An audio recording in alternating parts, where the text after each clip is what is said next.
Hey, it is DJ Strick right here in the Streamers Hub. It's Monday night and you have me. I'm so excited to be here with you today. But I need you to do me a favor. If you're watching this, whether it's live or in a replay, I need to know where you're watching from. So just drop a comment. And if any time during the show today, where we're talking about the algorithm, anytime during the show that you learn something or that you think is very interesting, if you'll just hit the like button and just do it once. Let me know that the information you're getting tonight really is something that you are excited about. I would appreciate it, and so would OneStream Live. So again, welcome tonight to this great show. And like always, I do have some things I want to talk about before we get started. But of course, I'm giving you all the time that you can to join in and be a part of the show. Check this out. My comments are ready to go. So at any point that you put a comment in, I'm going to drag it up to the screen. Me and you are going to have a conversation live tonight. All right. So as you're doing that, there you go. That's exactly what I want. Hello to you.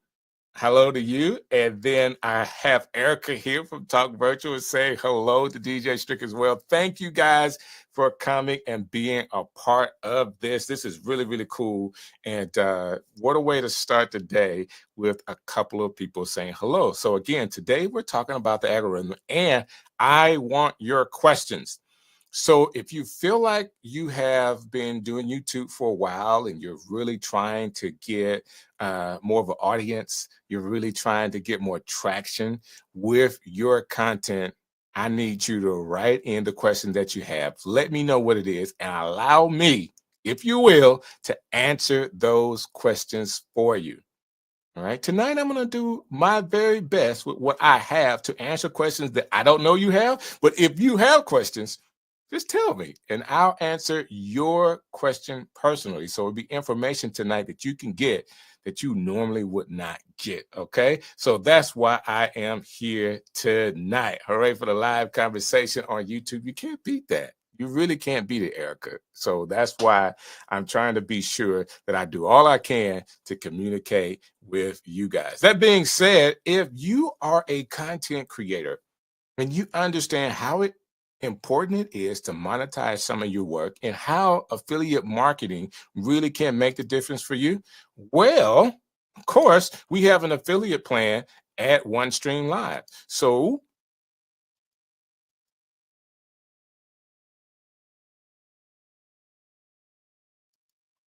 I kind of got off the screen there for a second. So I did want to make it big so you can see this up to 25%. Earn 25% recurring commissions with our affiliate program. So you have an affiliate link. You send it to friends and family of people that you know that could use OneStream Live as their streaming platform as an all-in-one source to be able to connect online. They purchase it. You get 25% recurring commission on people that buy it through your affiliate link. And I do have to say this, if you're a person and you see me on, you see the Streamers Hub, and you say, wow, I would really love to do what DJ Strick is doing. Guess what? You can have an opportunity through our streaming partnership program to be a part of what I am doing. All you have to do is send an email to content@onestream.live. That's content@onestream.live. Send them your social media platforms, maybe the one where you have the most followers, the most likes, all that kind of stuff, and allow them to see the content you're already making. And maybe you could be on, like me, on OneStream Live and creating content for this company. It's really that simple. Who wouldn't want to work with a brand, right? Especially a brand that has so much to offer like OneStream Live. That being said, I want to jump right into the conversation. The secrets of the YouTube algorithm. If I can say it right tonight, I think I'll be okay. The secrets to the YouTube algorithm. So a lot of times, I've said this before, but a lot of times people really have a hard time initially getting their YouTube channel started. And they make mistakes by saying, losing confidence and saying, man, the algorithm really didn't like me. Like I can't get picked up through their algorithm. And it was, I think it's the vice president of YouTube that came out maybe a year or so ago now. And he mentioned this, that when I saw it, I wanted to repeat it and I put it into my presentation. He said, I want you to think about the YouTube algorithm as your audience. So when you think the algorithm is not picking me up, just think I'm not being picked up by my audience. The people that I want to hear this message, it is not getting to them. Why is it not resonating with this audience? So basically, when we're talking about an algorithm, we're talking about a computer program. And it's like this across social media, okay? Happens on every platform, does the exact same thing. Now, TikTok may be a little different in how it gets it out, depending on what level you're on with TikTok. But in most cases, Meta, so Facebook, Instagram, YouTube are going to work this way to where they're going to show your content to a percentage of the people based on how those people resonate with your content. All right. Then the computer or the algorithm try to figure out what those people have in common and where to send this to more people to. And it continues to ramp up, and ramp up until it just stops.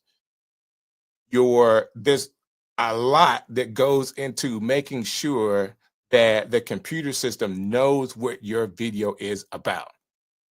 Okay, so I'm going to talk about all of this tonight so that it makes sense, because being recommended on YouTube is the best thing ever. All right, so if you have subscribers, you want your subscribers to see it, but you also want your subscribers to be people that are your audience. What makes the difference between a subscriber that's in your audience and a subscriber that's not? This is a good one, okay? I want y'all to pay attention here. When you first get started on YouTube and you have 0 subscribers, the first thing you do is to send your YouTube channel to your friends and family, right? You want to have at least 2 subscribers, so you send it to your friends. Your channel may or may not be the content they like to watch, but you know they're going to click the button to subscribe. And this is the first thing that hurts YouTube channels, because YouTube is seeing the 2 people that subscribe to your channel and what they normally watch, and it doesn't fit what your channel is about. Yes, Erica, we all would like to be recommended by YouTube. I promise you that is the case. So what happens is when you have your friends and family as your subscribers and you're talking about cameras, and your audience, your subscriber list could care less about cameras. They are, going on trips. They have other interests other than what you're doing. They're just friends of yours. So they're not going to continue to watch your content year over year. And what they will watch on YouTube that the system is seeing has nothing to do with cameras. And it really affects the YouTube algorithm or your audience trying to figure out who you are. I want you to say this. You're getting a YouTube channel started. It is best to build the content and go through what I'm going through tonight and making sure these things that I'm going to tell you are done the right way. Okay? You might as well get your list together. When we're talking about secrets to the algorithm, what I'm telling you tonight is going to be a way to do it. The first secret is to not send it to your friends and family. Okay? You want to find people that are already in that niche to send your channel to. I recommend you don't send it out. But if you have to send it out, there's a Facebook groups, there may be an email list of people that are already interested in whatever your niche is, so that you know if they click the button to subscribe, they like the content, not just you.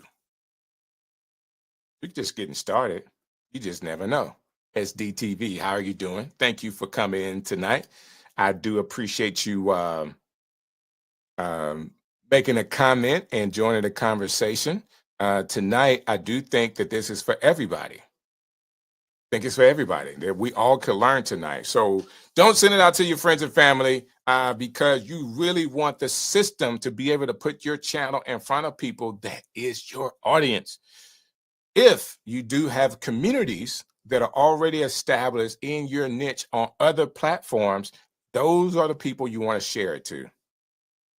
The people that are already a part of maybe your audience or the audience that you want to make content for. Share it with them, not friends and family.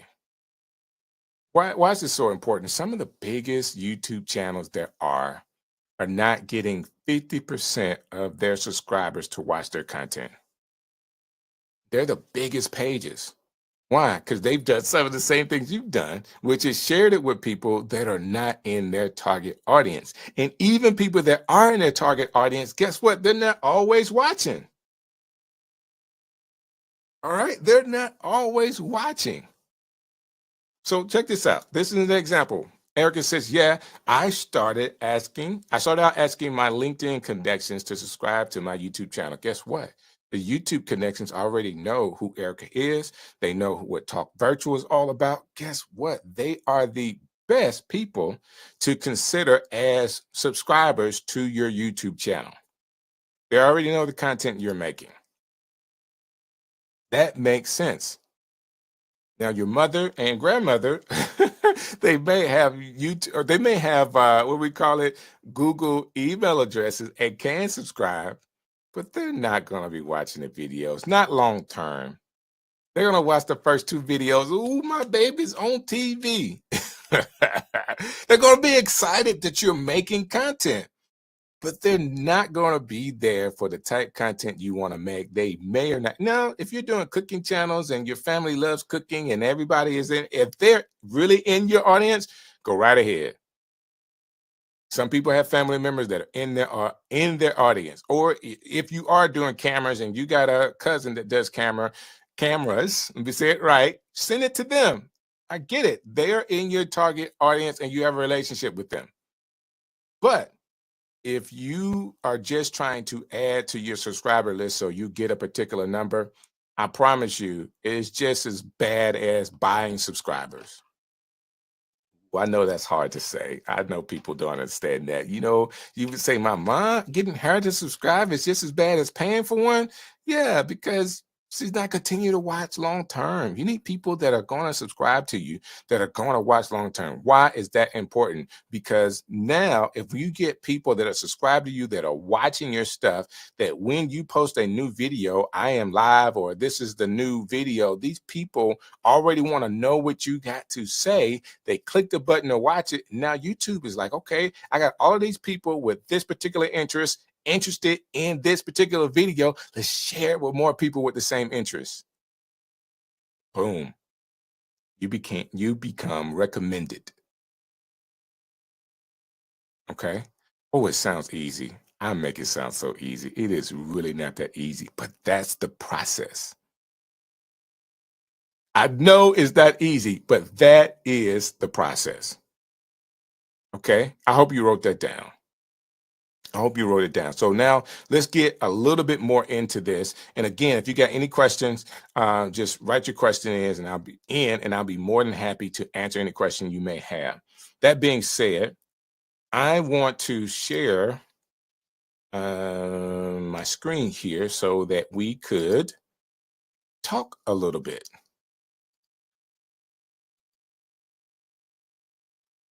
All right, let me get to the right side of this. First things first, secret to the algorithm. You want to be sure, you want to be absolutely sure, everybody, that your thumbnail game has some power to it, that you're really focused on having great thumbnails. All right, here's some tips with your thumbnails. You want to do, I want to say 3 to 4 words on your thumbnails only. Your thumbnail should not read as your title. You should not put your title on your thumbnail. I'm letting that sink in, guys. Don't put your title of your show, live stream, video, whatever it is, do not put it on your thumbnail. Why is that? People are not reading all of that. It's hard to read. It's really hard to read, and people really are trying to get an idea of what your video is all about. And if you have this long text, you have to make it smaller to fit on the screen. So that means it's a smaller amount of text, because you got to put how to understand the YouTube algorithm, all these long words, it's trying to fit it onto a thumbnail, and people don't get what it's all about.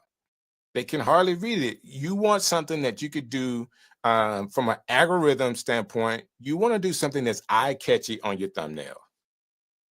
All right.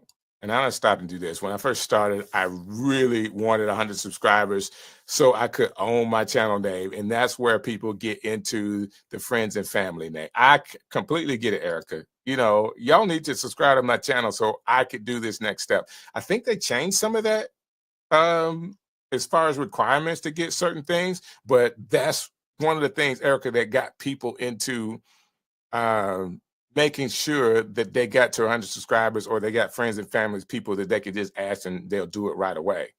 And it really, in the long term, it really hurt you more than it helped.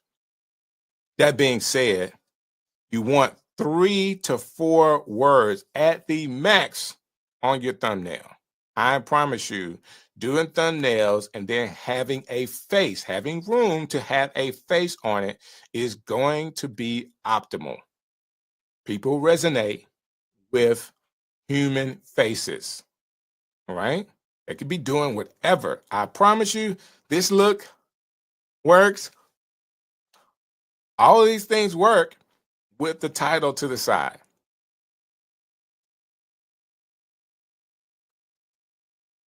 All of that stuff works. All of it works. Some type of face that is responding to whatever the title is. And I'll be honest with you, I don't like that this is true, but it is true. I don't like that this is true, but it is true. Most people respond to negative tones in titles and thumbnails than they do positive. I hate that. I wish it was different. I do not like talking in a negative perspective, but negative perspective gets the most clicks. What are you saying? Instead of saying, why is this the best camera in 2024? Why is this the worst camera for 2024? More people are going to click on why it's the worst camera than why it's the best. I don't make the rules. I'm just telling you. I'm sorry. You have to have your own integrity about how you want to go about doing your thumbnails and titles and all of that. But, going a negative route sometimes gets more clicks. Oh, so I wish it was different. Bad camera, worst camera. People will click on best camera, but they're going to click on worst camera more than anything else. The feature that I hate the most. I don't know how many words that is. The feature that I hate, and it's talking about this particular software. Now, the video is going to be about all the features that you like. Well, I want to tell you this feature that I hate, and then let me show you all the things that I like. And it turns out to be a positive video, but they had to put the feature that I hate on the thumbnail so they'll get the click. People resonate with negativity. I don't make the rules. I just report them. Your thumbnail should not have the title of your YouTube video. Your YouTube video should be well thought of, short, but well thought of as well. How to do something. I already used the best of the worst camera for 2024. It just has to be done the right way with the right amount of words. Really using the SEO that I talked about last week. If you haven't seen that, please go to last Monday's show where I talked about SEO and how to be sure that you have everything everything optimized the best that you can. Um, yes, so Erica's saying that she really appreciates me saying having a bank of photos of yourself. I have it in Canva. So in Canva, I got all of these pictures. Now, you can take them with your phone. You can take them with a bunch of different ways. You can take pictures of yourself, try to take the best ones so that you can actually use it. Okay. But at the end of the day, those pictures works for your thumbnail. They really do. As you can tell with OneStream Live, like there's always a picture on the thumbnails. You're going to resonate with me. If you resonate with me, you're going to see my picture there. If you resonate with Steven, who also is a content creator that's doing some work for OneStream and some of the others, you know that I'm going to be on. It's the Streamers Hub, and this is what we're talking about today. All right. The title is not always there, but it gives you an idea of what we're talking about. So the title should give you detail enough for you to know what it's talking about. Now, people can read the title. They see the thumbnail. You can read the title. The next thing is the description of the video. This is where you want to try to match your thumbnail, those 3 to 4 words on your thumbnail, to also be somewhere close to what you're seeing on your title. And it should also be in the description of your video. All those things should match. Why should they match? Because the computer is trying to figure out what your video is all about. And when it matches, there's not a question about what your show is about. Okay? Everything should be there.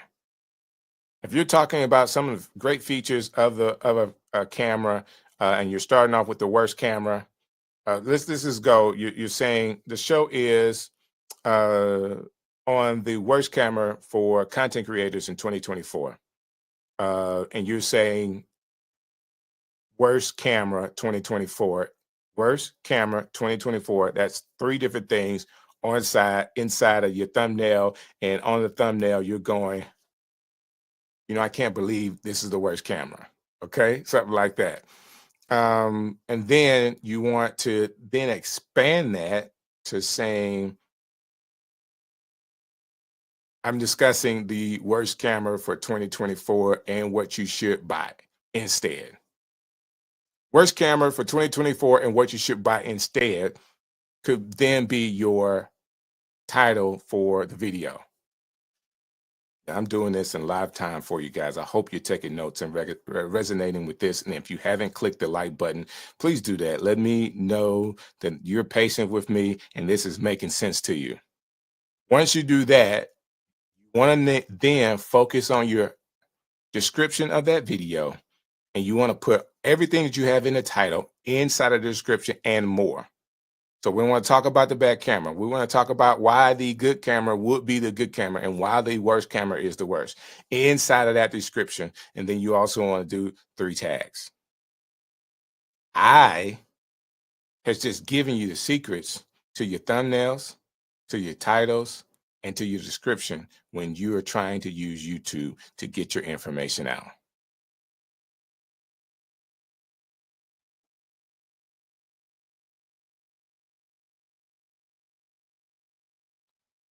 So this is something that Erica says, after my video has finished, I asked chat for SEO rich YouTube description for the transcript. Well, there you go. She's even helping you. Allow AI to help you through the description so that it is SEO ready. Make sure the title is somewhere in that description. Make sure what's on the thumbnail is in the title and it's also in the description. Those 3 things in some kind of way must match, with those words hitting each thing. And if you're doing that, then you have a higher probability of your YouTube computers and algorithms seeing and understanding what your video is about, so it would know what audience it needs to recommend it to. Please, everybody, don't just think it is that simple. You got to consistently make great content that people are watching and want to watch and will watch more than 3 seconds of. You still got to make a great video. YouTube is trying, just like Google, to answer a question that somebody's looking for. Not just recommending your video because it likes you. It's trying to answer a question that people have typed into the search bar to answer. And if you get to be a great source for them, they recommend you more. Every time we put this video up based on them looking for cameras, the best and the worst, people really resonate with this video. They watch 25% of it and get the information that they need. They're clicking like, they're leaving comments. We need to put this or recommend this video when they type in this particular thing into the search because it's resonating. It is really that simple, guys. I don't have to add anything to that or take anything away from that. That is it. Okay, so what's the next thing we want to talk about? This is something that, this next thing, I'm telling you guys, if you could figure this piece out, I struggle with it all the time. But it's the one thing that I think that makes the difference with you connecting with your audience, the algorithm as well. Guess what? You have got to be consistent. There's no way of getting around it. Consistently putting information out there about whatever it is and connecting with your audience is another key. You want to win, this is how you do it. What are the secrets? Be consistent. All right. If you're going to do one video a week, do one video a week about whatever it is inside of your niche. Niche down consistently. Just niche down consistently. You're going to talk about cameras, best, worst, talk about cameras. You're going to talk about cameras until you're blue in the face.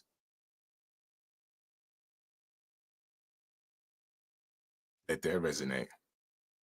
I need y'all to think about that. Erica's doing Talk Virtual. She's teaching people how to do virtual summits. Guess what? We're doing virtual summits. Every time you click on, you know what she's talking about. There's new innovation. We're using this app to do virtual summits. A new way to do virtual summits. Have you thought about this way to do virtual summits? All ways. So people come to her and YouTube is now recommending her based off of virtual summits.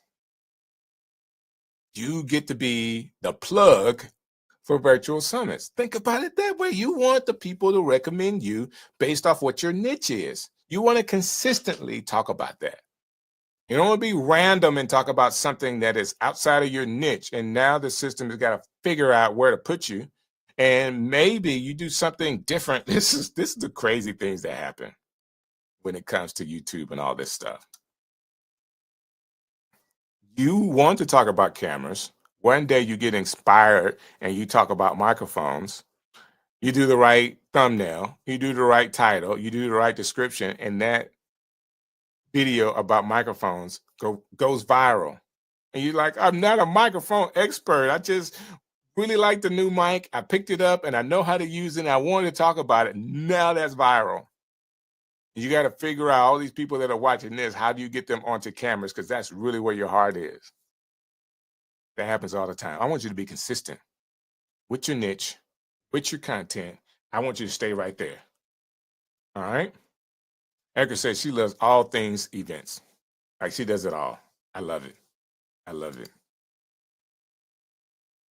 Hey guys, I have one more thing I'm going to talk about tonight when it comes to the secrets of an algorithm. So if you have a question, I need you to get it in because I want to personally answer your question. Now, these things that I'm talking about that I have listed, I feel like it answers a lot of questions, but it's not personal to you. So if you have a personal question, please don't hesitate. Don't be all shy tonight.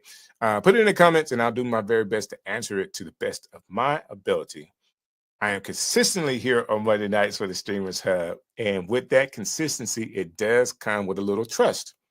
So as people trust you, they are going to be consistent with you. People will be ready for your video to drop, whether it's live streaming or whether it's pre-recorded videos that you're dropping. And guess what? If it's Thursday night at 7, people are going to be looking. And it's like, hey, I'm waiting on a new DJ Strick video.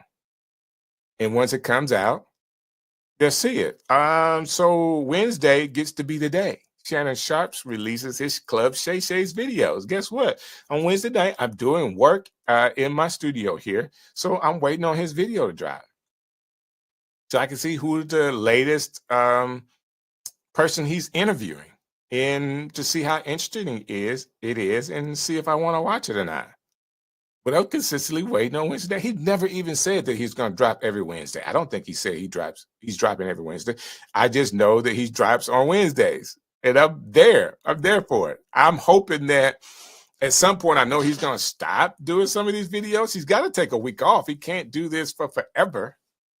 But while he's there, guess what? I will be waiting on Wednesday for the new drop.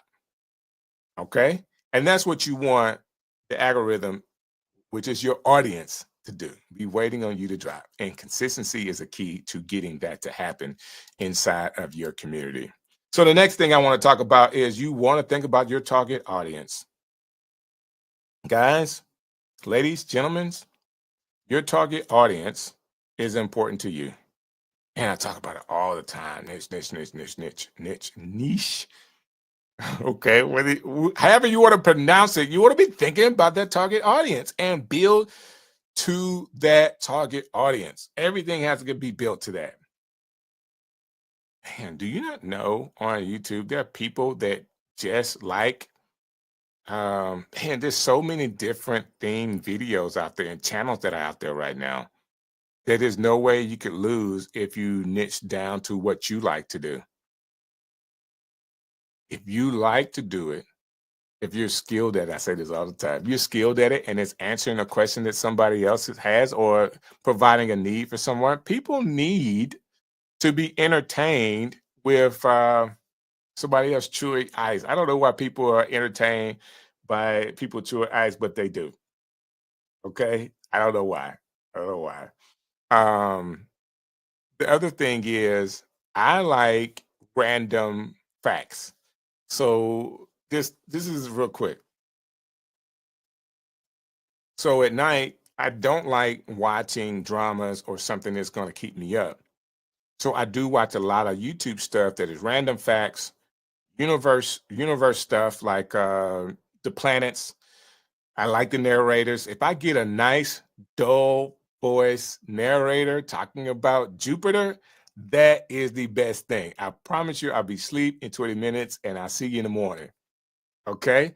But they also have this thing where they say, okay, 25 scientific facts, and they go through 25 facts. Facts number one, and they'll give you all these facts. And I think it's intriguing because I would at least get 10 facts that I didn't know while I'm watching this video before I go to sleep. And I'm just telling you, like, there's an audience out there for everything. I'm watching these videos, you know, about the universe, about NASA, and about just random facts. So you say, well, who's watching this on YouTube? I am. Is somebody that's watching all of this. Is somebody watching all of this? So let me go here. Erica's saying something. So how do you feel about going live for a season like every fall and winter and then taking off the spring and summer? So the question would be, how would your audience feel about that? How would your audience feel about that? So think about, let's use Stranger Things as an example. And I don't know what they're in, season 4 or 5 or 6 or whatever, but I know there was a point to where they went several years between seasons and the audience really got antsy. Did it work for them to wait so long? People still watched it. But there was a lot of people that didn't go back to Stranger Things because the wait was so long. It's kind of like it's over with. All right. My desire to continue to watch this is over. They binged watched, you know, all of the seasons, all of that one season. They binge watched all the videos at one time, and then it's over with. And you gotta wait 2 years for the next season to come out. People's like, I'm done. You don't want to miss an opportunity. You don't want to miss an opportunity to connect with the audience. They want to be sure that you're there with them throughout the process. Erica's like, I like face back facts too. Yeah, yeah. It's just really cool. But your audience will tell you if going off these seasons works for them or not. What is the secret to the algorithm? Understanding that algorithm really means audience. And once you build a channel, it is no longer your channel, it's the audience channel. And it may be targeted towards your niche or niche that you feel like you could talk about, but the audience lets you know what they want to hear from you and how often they want to hear from you as well. Whether it's in the comments, whether it's a DM, or whether it's their watching pattern, they may want you to be live every season and you have to figure out when you're off. But I guarantee you, if you had an audience, you wouldn't want to, if you had an audience that was resonating with you, that was there with you live, you wouldn't want to take off. You'll find days to have a break, but you wouldn't take off a whole season. Okay. Season gets to be 3 months. That's a long time to be away. A long time to be away. And allow them to help you through that process. But I think that's a great question. I think that's a great question. Are there any more questions? Like if you got the thumbnails, the title, the description, if you are being consistent, and then if you understand how to target your audience, guys, these are some secrets. If you just go through it the right way, you will win. David Games, thank you for saying hello. Thank you for being here with us tonight. Erica, I still haven't seen the last season of Stranger Things yet. I just don't want to. Listen, it is what it is. Like it's a great season. Like they have made great stories, but I just think the time between the drops of the different seasons, just people just lost interest. You know, they're doing other things. Other shows have come out. Still a great show. I like Stranger Things. I've watched them all, I think. I did have to catch up. So by the time I watched 3, 4 had been out. And why do you think I waited so long? Well, 4 reminded me that I didn't watch 3. So now I have 2 seasons to binge watch. Binge watch. Say that the right way. Okay? And sometimes that happens. You don't want people, you want to be sure that you're giving enough content based off of your niche and current events gives you things to talk about. Okay, let's do it this way. Because I think it's a balance, Erica, and people that are watching. Like, how often should you do it? And I talked about Club Shay Shay, Shannon Sharp, who has the largest podcast right now, like the most numbers on YouTube, all of that. So if you don't know who Shannon Sharp is and Club Shay Shay, you can look it up. He's had some phenomenal numbers. He has his own podcast that drops once a week. He also he's on television. So he does ESPN during the day. And he also does what he called Nightcap with another friend or a couple of friends. Basically having him on, in my mind, he's on every night. Too much. Can't sustain that. That's not sustainable. All right. If it was sustainable, think about it this way. This is me speaking. There's no way that from here on out he can be on every night and sustain that. All right. There isn't a, how do I want to say this? A model. And maybe he could change that, but there is not a model where the person is on every night without breaks. Okay. And maybe weekend breaks or seasonal breaks. You got to have breaks in there. You gotta have breaks. You gotta be off for a week. He has to have a vacation. He can't drop once a week for forever. Like it takes time to shoot it, to edit it, to then do the other breaking. And I know he doesn't do all the editing and all that. I know it takes time to get these videos out. That's a lot to do even once a week. He's gonna have to take a break. And if he takes that break, like how much of his audience will he lose? That may be why he's getting what he can right now. I think that being on every night gets you a little bit too familiar and you'll lose steam over time. I really do. Oh, I'll just catch it next. I'll catch it tomorrow night. Or it gives you more airtime, which means it's more for people to pick at, that when it's time that they want to take you down because they don't like how successful you are, they got more content to roll through to talk about you said this or you said that. I'm not trying to bring up the negative side of it. I'm just saying being live every night as a consistent platform could be a little much to take on, even for Shannon Sharp. I don't know his lifestyle. I know he's got adult children, all of that. He may have all the time in the world, but you can never enjoy your success if you don't have those times to take breaks to get away. This is something for you to be mindful of. I enjoy doing this. Thank you, Erica, and everybody that's in the comments tonight. It is my pleasure to be able to do a show with OneStream Live to kind of give you guys all that I have when it comes to this knowledge about YouTube algorithm and how to be able to connect with their audience. If you listen to what I said tonight and that you could put some of these things in practice, I guarantee you it'll make a difference in how you connect to your audience. I will also give you one more tip. There's a plugin that you can get. There's two. They're competitors. One is vidIQ. And the other one is TubeBuddy. And both of these systems they are rivals, but they help you come up with the right type of thumbnail, title, and description to connect with your audience. It gives you all kind of tools that you can use to come up with the right thing. I don't have an affiliate link or anything that I'm sharing. I'm just giving you an idea of some things that you can use additional to this talk tonight that'll help you connect with your audience better. vidIQ and TubeBuddy, research those things, and you can't go wrong using either of those platforms. Some people even use both. I'm just here to help. All right, guys, it is my pleasure to hang out with you every Monday night, 7 p.m. Eastern Standard Time. This is the Streamers Hub. I'll see you next Monday night.